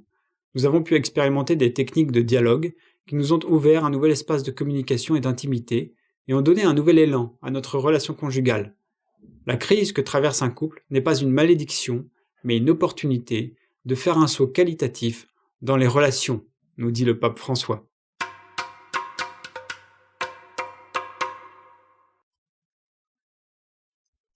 Vie du mouvement à l'international. Sandrine Emmanuel Montrésor, équipe de Guatemala City. Regard sur le secteur, équipe francophone isolée. Des équipes partout dans le monde. Dans notre super région, au sein de la province sud-ouest, la région Dom-Tom EFI, équipe francophone isolée, est déjà toute particulière par ses 5 secteurs éloignés, Guadeloupe, Londres, Martinique, Réunion et le secteur des EFI. Ce secteur est très atypique, car ces équipes se trouvent sur tous les continents, dont une majorité actuellement en Europe et aux Amériques. Excepté pour la Guyane et l'Océanie, la plupart des équipes sont composées de couples actifs français ou francophones expatriés pour le travail. Ce sont donc des équipes qui changent régulièrement au gré des mutations professionnelles. Persévérer dans la foi malgré la distance. Dans les grandes villes, il existe souvent une paroisse française dans laquelle les voyageurs et leurs familles peuvent continuer à partager leur foi dans leur langue maternelle. Partout dans le monde, pour les couples, les EFI sont l'opportunité offerte par le mouvement des équipes Notre-Dame de se sentir à l'aise et échanger en français sur leur spiritualité conjugale. Le secteur des EFI compte aujourd'hui 184 couples, 33 conseillers spirituels et 39 équipes, dont la toute dernière Abidjan 1. Il compte 1 ou 2 équipes par pays ou par ville, sauf pour la Guyane et pour Madrid, qui en compte respectivement 4 et 5. Comment faire secteur quand les équipes sont aussi éloignées? Le Seigneur est encore surprenant. En se confiant à lui, il nous inspire au-delà de nos espérances. 2 objectifs nous apparaissent avec évidence. Objectif 1, créer une dynamique spirituelle avec l'ensemble du secteur. Un dimanche par mois, une équipe, à tour de rôle, partage sa messe avec le reste du secteur. Sous l'impulsion de l'équipe de secteur, l'action Tour du monde spirituel est née. La première messe a été filmée et partagée lors de notre premier déplacement en Guyane pour la Toussaint. La deuxième a eu lieu pour la fête de la charte des équipes Notre-Dame le 8 décembre 2023 en Guadeloupe. La troisième messe a été diffusée depuis Madrid le 7 janvier 2024. Et ainsi de suite. Vous êtes tous invités à partager ce moment de communion avec nous. Objectif 2. Tous au Rassemblement international de Turin. Au regard de notre éclatement géographique, le Rassemblement international est une occasion unique pour que les équipiers du secteur puissent se rencontrer en vrai. Nous mettons en place des actions de financement, mais aussi un parcours de formation spécifique au profit des conseillers spirituels. Il aura lieu juste après le Rassemblement international à Turin avec l'aide de l'équipe responsable France-Luxembourg-Suisse. Les opportunités de formation sont plus rares pour nous qui sommes loin. Il nous faut donc profiter du déplacement. Nos premiers pas dans la mission. En qualité de responsable de secteur, nous ne pouvons pas aller partout, car même aidés par l'équipe responsable France-Luxembourg-Suisse, le budget et l'agenda sont restreints. Cependant, nous souhaitons entrer en contact avec chaque zone du monde par des voies dématérialisées ou encore sur place quand cela est possible. Notre premier déplacement a eu lieu en Guyane. Nous étions accompagnés de nos responsables régionaux afin d'animer une retraite spirituelle et un temps de formation répondant ainsi aux besoins de ce territoire.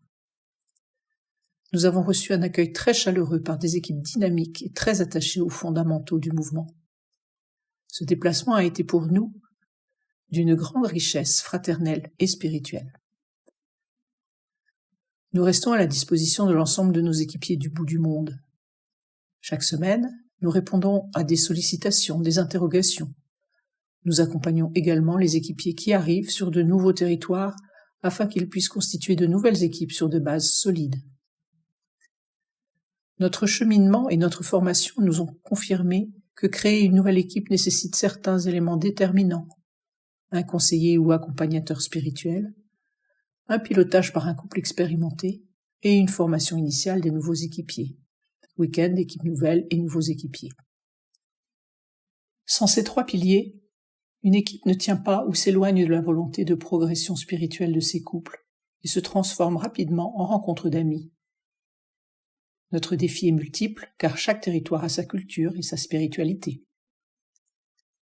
Nous avons à cœur aussi, avec nos équipiers éloignés, de les encourager à vivre des temps de rencontre avec les équipiers des pays dans lesquels ils vivent. Ceux-ci ont la particularité de pouvoir expérimenter la dimension internationale du mouvement. Nous leur serons reconnaissants des échos qu'ils donneront alors dans notre super région.